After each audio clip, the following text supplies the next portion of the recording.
मानव जीवन बड़े ही महत्व की वस्तु है। कारण कि इस जीवन में सत्य को स्वीकार करने की स्वाधीनता है। सत्य को स्वीकार करने मात्र से असाधन का नाश होता है, साधन की अभिव्यक्ति होती है, साधन और जीवन में अभिन्नता होती है। अब प्रश्न यह उत्पन्न होता है कि फिर हम क्यों नहीं शीघ्र साधन निष्ठ होकर साध्य से अभिन्न हो जाते। तो मुझे ऐसा लगता है कि परिस्थिति के आश्रय को लेकर जो हम सुख भोगते हैं उसका प्रलोभन हमें सत्य को स्वीकार नहीं करने देता। परिस्थिति का सहयोग कह दो, दृश्य का सहयोग कह दो दार्शनिक भाषा में, कि दृश्य के सहयोग से जो हम सुख का भोग करते हैं, यही हमारा एक ऐसा प्रमाद है कि हमें सत्य को स्वीकार नहीं करने देता। यद्यपि सुख के भोगी को भयंकर दुख भोगना पड़ता है, और जब तक सुख का भोग करता रहेगा तब तक अनादि काल तक, अनंत काल तक दुख ही भोगना पड़ेगा। केवल जड़ता में लय होने मात्र से दुख की मात्रा कुछ घटेगी पर मिटेगी नहीं। अगर ये वैधानिक तथ्य हम स्वीकार कर लें कि भाई भयंकर दुख से बचना है तो सुख का भोग मत करो, और जिसके जीवन में सुख भोग का प्रलोभन नहीं रहता उसका दृश्य से संबंध टूट जाता है। अपने लिए उसका दृश्य से संबंध टूट जाता है। ये बात आपकी समझ में आई है नहीं, मालूम नहीं, ये भाषा समझ में आई आपके? जी क्या आई? दृश्य से संबंध टूट जाता है तो इसका मतलब क्या रहा कि फिर उसकी दृष्टि अपने उद्गम में विलीन हो जाती है, और जब साधक की दृष्टि दृश्य से विमुख होकर अपने उद्गम में विलीन हो जाती है तब वो अपने में संतुष्ट होकर एक अविनाशी जीवन से अभिन्न होता है। अगर ये बात आपको अपनी बात मालूम हो, ठीक बात मालूम हो, पसंद आती हो, तो हमें ये प्रयास करना चाहिए कि हमारी दृष्टि बिना दृश्य के, बिना स्थिर हो जाए, हमारा चित्त बिना आधार के शांत हो जाए। अगर ये दो बातें आपको पसंद आ जाए तो आप राजयोग की प्राप्ति कर सकते हैं। राजयोग में यही दो बातें प्रधान हैं। दृष्टि बिना दृश्य के स्थिर हो जाए, चित्त बिना आधार के शांत हो जाए। तब क्या होता है कि प्राण बिना निरोध के सम हो जाता है, अर्थात योग प्राप्त हो जाता है। इसको राजयोग कहते हैं। राजयोग में प्राण पर दबाव नहीं डाला जाता, शरीर पर दबाव नहीं डाला जाता, मन का सुधार किया जाता है, अपनी रुचि को बदला जाता है। मन का सुधार का मतलब क्या? मन कोई बिगड़ता थोड़ी है, मन रुचि के अधीन रहता है। अगर हम अपनी रुचि बदल दें तो मन बदल जाता है। वो रुचि हमारी क्या है? कि दृश्य के आश्रय से प्रतीत होने वाला सुख हमसे छोड़ा नहीं जाता अथवा हमको नापसंद नहीं आता। अगर दृश्य के आश्रय से उत्पन्न होने वाला सुख हमें नापसंद आ जाए तो हम बड़ी सुगमता पूर्वक योगवित हो जाए, और योगवित होने से आत्मवित होने की सामर्थ्य आ जाए, और आत्मवित होने से ब्रह्मवित हो जाए। ये तीनों में इतना घनिष्ठ संबंध है कि योगवित आत्मवित हो ही जाएगा, पर एक सावधानी कर रखनी पड़ेगी, और वो ये कि योग का जो बाह्य रूप है, बाह्य फल, एक भिन्न भिन्न प्रकार की शक्तियों का प्रादुर्भाव होना, अगर उन शक्तियों का भोग नहीं करेगा तो आत्मवित हो जाएगा। योग तो वास्तव में भौतिक विज्ञान है। योग का जो बाह्य रूप है वो भौतिक विज्ञान है। भौतिक विज्ञान की चरम सीमा योग से ही, योग में ही जाकर होती है। अलौकिक शक्तियों का प्राप्त हो जाना, कामना पूर्ति की सामर्थ्य का आ जाना इत्यादि।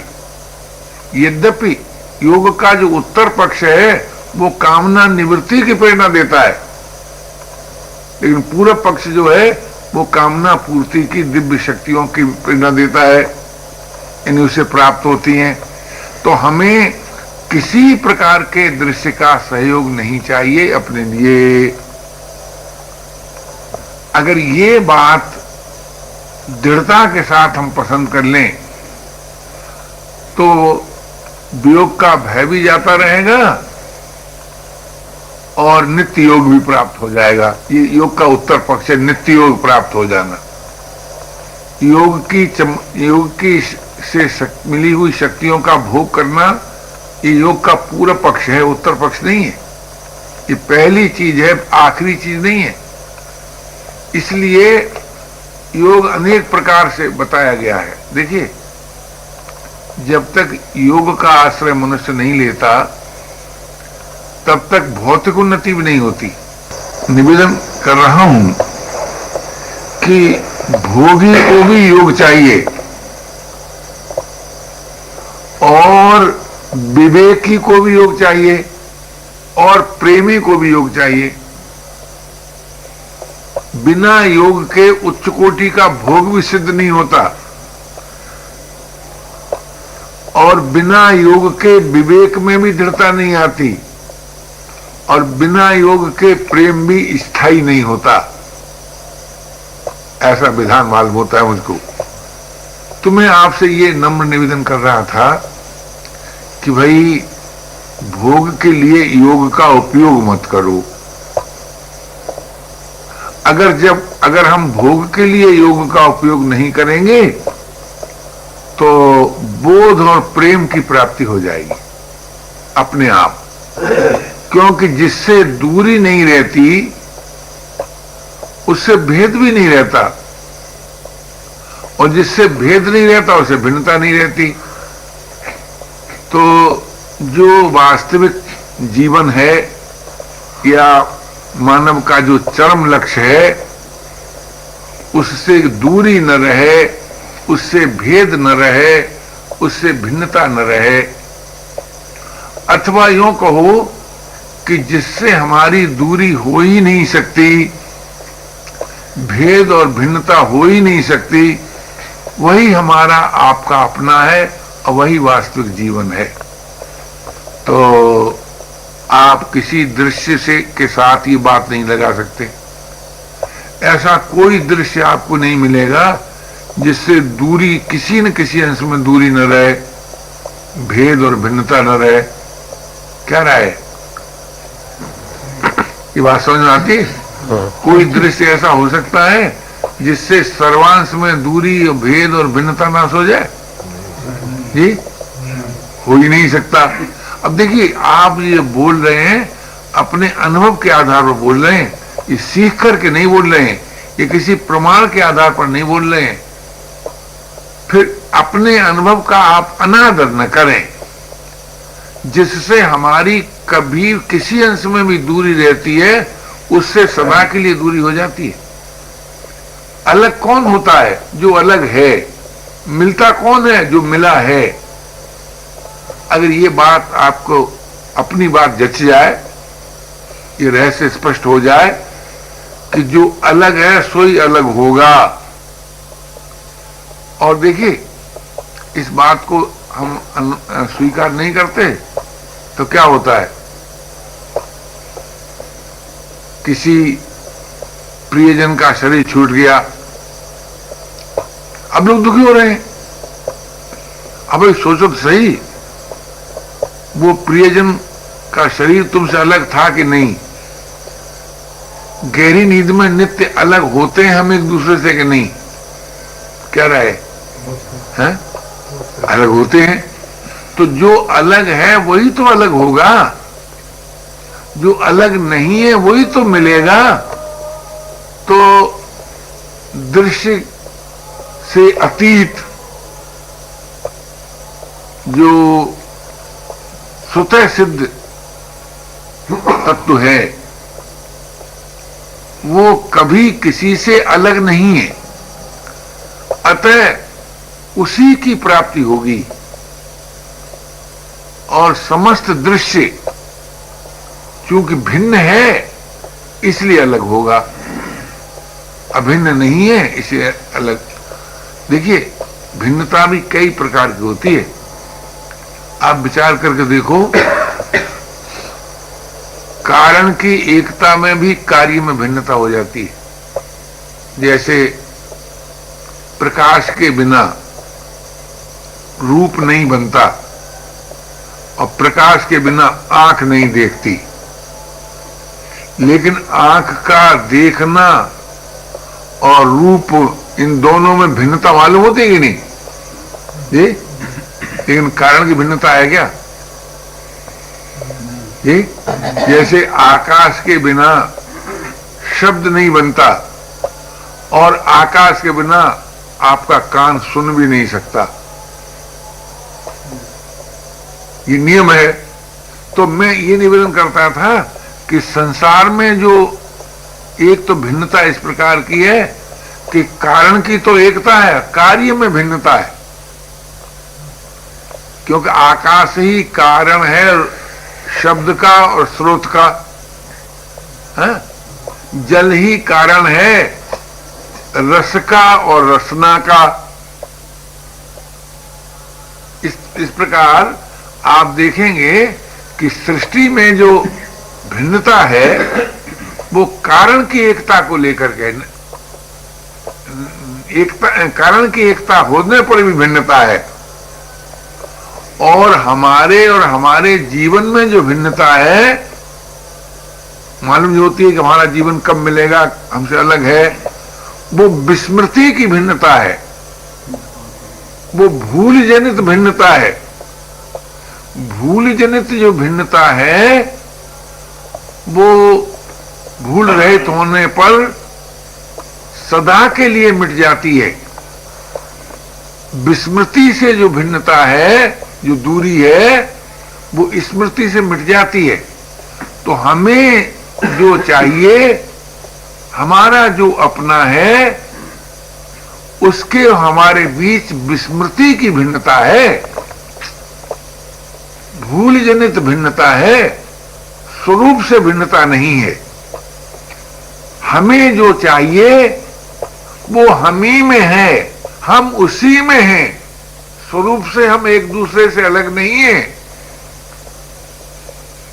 चाहे आप एक का नाम जीव और एक का नाम ब्रह्म रख लीजिए, हमें इसमें कोई आपत्ति नहीं है। इनमें स्वरूप से भिन्नता नहीं है, विस्मृति की भिन्नता है, भूल जनित भिन्नता है। जब हम दृश्य से विमुख हो जाते हैं तो वो जो भूल जनित भिन्नता है वो नाश हो जाती है। वो जो विस्मृति जन्य भिन्नता है वो नाश हो जाती है। तो मैं ये निवेदन कर रहा था कि अगर आपको ये बात समझ में आ जाए कि मानव जीवन की सबसे बड़ी विशेषता है, तो इसी बात में है कि वो अनंत परमात्मा से अभिन्न हो सकता है और जगत से सर्वदा ही भिन्न है। परंतु हम प्रमादवश स्वयं आंख से तद्रूप होकर रूप का भोग करते हैं, कान से तद्रूप होकर शब्द का भोग करते हैं, त्वचा से तद्रूप होकर स्पर्श का भोग करते हैं, रसना से तद्रूप होकर रस का भोग करते हैं और नासिका से तद्रूप होकर उसका गंध का भोग करते हैं। तो ये जो भोग है, ये भोग और भोगने की शक्ति और भोगता, इन तीनों में कारण की एकता है, कार्य की भिन्नता है। और हमारे में और परमात्मा में केवल प्रमाद कहें, विस्मृति कहें, विमुखता कहें, इसकी भिन्नता है। अगर ये बात आपकी को जैसे रुचे तो इस पर थोड़ा मनन कीजिए और इस संबंध में किसी भाई कोई संदेह उठे तो प्रश्न कीजिए, उस पर विचार किया जाए, क्योंकि परस्पर विचार विनिमय करने से भी सत्य का बोध होता है। तो मैं ये निवेदन कर रहा था कि हम और आप साधक हैं, साध्य से हमारी जाति एकता है, नित्य संबंध है, आत्मीय संबंध है साध्य से, और किसी से न हमारी जाति एकता है, न नित्य संबंध है, न आत्मीय संबंध है। साध्य किसे कहते हैं? जो सभी का आराध्य है, जो सभी का आराध्य है वही साध्य है। सभी का आराध्य क्या है? कि जिसे पाकर फिर और कुछ पाना शेष नहीं रहता, वही सभी का आराध्य है। तो मैं आपसे ये निवेदन कर रहा था, हम और हमारा आराध्य एक जाति के हैं, हमारा और आराध्य का नित्य संबंध है, हमारा और आराध्य का आत्मीय संबंध है। लेकिन हमारा और दृश्य का न जातीय एकता है, न नित्य संबंध है, न आत्मीय संबंध है। आप थोड़ा स्थूल दृष्टि से भी सोचिए तो आपको ये बात माननी पड़ जाएगी कि दृश्य के परिवर्तन का अनुभव आपको होता है, लेकिन कभी किसी को अपने परिवर्तन का अनुभव नहीं होता। हम अपने में जो परिवर्तन आरोप करते हैं वो दृश्य से तद्रूप होकर करते हैं। अगर हम दृश्य से तद्रूप न हो तो अपने में परिवर्तन का आरोप कोई कर ही नहीं सकता। लेकिन दृश्य के परिवर्तन का अनुभव सभी को होता है। आप नहीं कह सकते कि जिस दृश्य को आप एक बार देख लेते हैं, दोबारा देखने का अवसर आते ही उसमें परिवर्तन नहीं हो जाता। कोई वैज्ञानिक सिद्ध कर सकता है? कोई नहीं सिद्ध कर सकता। समस्त वैज्ञानिकों को यह बात मालूम पड़ती है कि दृश्य की अनुभूति एक बार होती है, दोबारा होती नहीं। लेकिन हम उस अनुभूति की सत्यता को पकड़ लेते हैं, उसकी सुखरूपता को पकड़ लेते हैं, इसलिए हमें मालूम होता है कि ये वही वस्तु है जिसके द्वारा कल हमको बड़ा सुख मिला था। हालांकि उस वस्तु में परिवर्तन का प्रवाह चल रहा है, भोगने की शक्ति का भी ह्रास हो रहा है, भोग की वस्तु में भी सतत विनाश हो रहा है। तो भोगने की शक्ति का ह्रास और भोग की वस्तु का विनाश, तो इससे क्या सिद्ध हुआ कि न तो भोग्य वस्तु की स्थिति है, न भोगने की शक्ति की में नित्यता है। तो जब भोगने की शक्ति को में ही नित्यता नहीं है, भोग्य वस्तु में ही नित्यता नहीं है, तो भोग के आधार पर हमें कैसे वो जीवन मिल सकता है कि जिसमें अभाव, अशांति, पराधीनता, निरस्ता नहीं है? तो मानना पड़ेगा नहीं मिल सकता। भोग के आश्रय को लेकर के अविनाशी जीवन, स्वाधीन जीवन, रसरूप जीवन, चिन्मय जीवन मिल नहीं सकता। अतः हमें योग की तीव्र आवश्यकता अनुभव करनी चाहिए और इस बात में दृढ़ आस्था करनी चाहिए कि हमें योग की प्राप्ति हो सकती है। क्यों? योग कहते ही उसको है जो नित्य प्राप्त हो, उसी को योग कहते हैं। आप कहेंगे कि नित्य प्राप्त है तो फिर हम क्यों आवश्यकता अनुभव करें, हम तो प्राप्त है ही है। लेकिन आपने भोग से जो तादात्म्य जोड़ लिया है, भोग से तादात्म्य जोड़ दिया है, भोग से ममता जुड़ ली है, भोग से कामना कर ली है, इस कारण आपके सामने प्रश्न है कि योग की आवश्यकता अनुभव करें। और भोग की ममता, कामना और तादात्म्य तोड़ दें तो आपको कोई योग से तो दूरी हुई नहीं कभी। तो आज मौलिक प्रश्न हमारे सामने भोग की रुचि के नाश का है और कोई मौलिक प्रश्न नहीं है। उस भोग की रुचि को नाश करने के लिए ही हमें मिले हुए शरीर के द्वारा